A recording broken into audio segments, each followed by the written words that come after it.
দেখি আপু। হ্যালো, হ্যাঁ এই তো শ্বাস চলতেছে, একটু লেট হবে। Okay bye. দেখি আপু দেখি।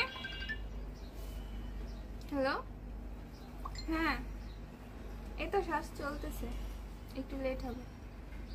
ওকে দেখি আপু দেখি। হ্যালো, হ্যাঁ এই তো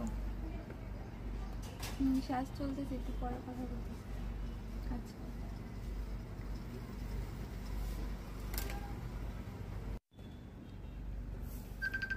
দেখি আপু দেখি।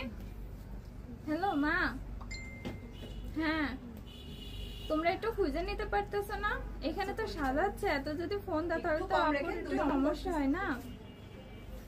আচ্ছা ঠিক আছে দেখি আপু দেখি। হ্যালো, হ্যাঁ আমার শ্বাস চলতেছে, একটু ওয়েট করো, পরে কথা বলতেছি। ওকে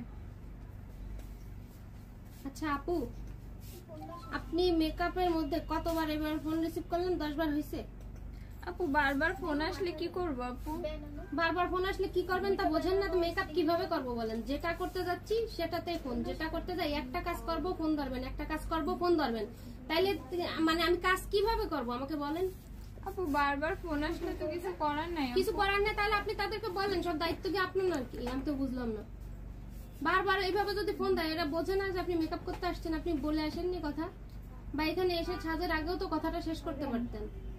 সরি আপু আমার ভুল হয়েছে। আপনি এরকম করলে আর যদি ফোন আসে আমি কিন্তু আপনার কাজ করতে পারবো না।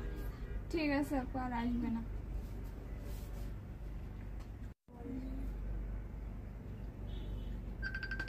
দেখি আপু।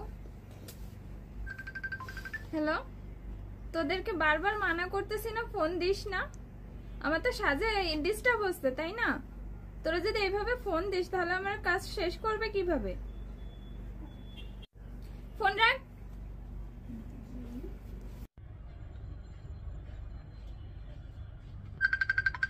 দাঁড়ান আপু একটু দেখে দেখে। হ্যালো, হ্যাঁ মেকআপ কমপ্লিট, এই তো হয়ে গেছে।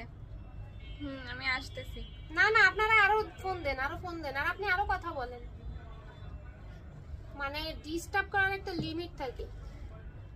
কি পরিমাণ ডিস্টার্ব! একটা কাজের মধ্যে একটা ব্রাইড যদি 10 বার ফোন রিসিভ করে তাহলে আমরা মেকআপ আর্টিস্টরা আমরা কিভাবে একটা ব্রাইড কমপ্লিট করব, কিভাবে মানে একদম অ্যাক্টিভ হয়ে কাজ করার একটা বিষয় আছে, সেটা তো করা পসিবলই হয় না যদি এতবার ফোন আসে।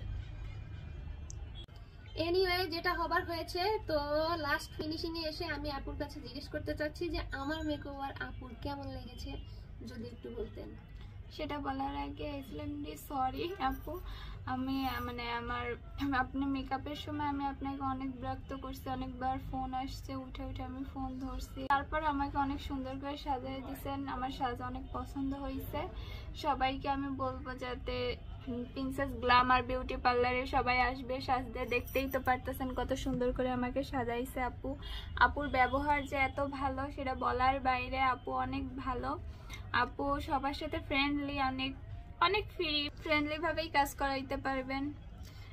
ইটস ওকে, সবাই ভালো থাকবেন, সুস্থ থাকবেন, এবং সবাইকে আমাদের পার্লারে আসার আমন্ত্রণ রইল। Princess Glamour beauty parlour, Khulna new market. তো সবাইকে আবারও ধন্যবাদ জানিয়ে শেষ করছি। সবাইকে আল্লাহ হাফেজ।